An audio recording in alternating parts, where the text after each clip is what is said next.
তখন social media না থাকায় এই প্রজন্মকে বিএনপি জামাতের জোট সরকারের আমলনামার সম্পর্কে বিন্দুমাত্র জানে না। তাহলে চলুন আমরা একটু দেখে আসি 2001 সাল থেকে 2005 সাল পর্যন্ত দুর্নীতিতে টানা 3 বছরের শীর্ষে বাংলাদেশ। 3 কোম্পানির কাছ থেকে তারেক মামুন, ফালুর 250 কোটি টাকা চাঁদাবাজি। 17 দেশে তারেক মামুনের 22,000 কোটি টাকা গোয়েন্দা দলের তথ্য। দৈনিক ইত্তেফাক। তারেক দুর্নীতির ভিডিও চিত্র নিয়ে তোলপাড়। জনকণ্ঠ। প্রভাবশালীরা ভালুকায় বনের জমি দখল করে নিয়েছেন।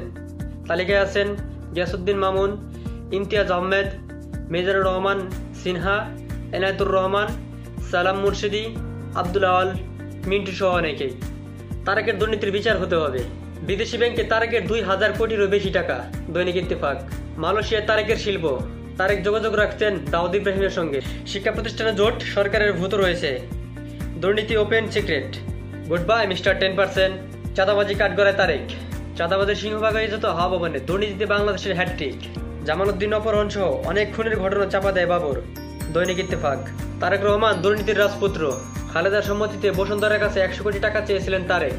মন্তব্য করেছেন বাবর। সাব্বির খুনের ঘটনা চাপা দিতে অপসারণ। জিজ্ঞাসাবাদে বাবর। তখন সোশ্যাল মিডিয়া না থাকায় এই প্রজন্মকে বিএনপি জামাতের জোট সরকারের আমলনামার সম্পর্কে বিন্দুমাত্র জানে না।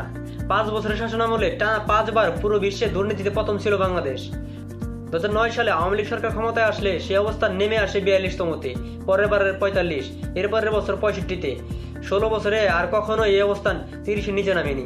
তাহলে চিন্তা করেন যে আওয়ামী লীগ কি ভালো নাকি খারাপ, কোন দল ভালো? সোশ্যাল মিডিয়া আওয়ামী লীগের বিরুদ্ধে দুর্নীতির বিরুদ্ধে যত প্রোপাগান্ডা চালানো হয় তার কোনো সীমা নেই। আওয়ামী লীগ সরকারের আমলে দুর্নীতি হয়নি তা আমরা নিজেরাও বলি না, দুর্নীতি হয়েছে।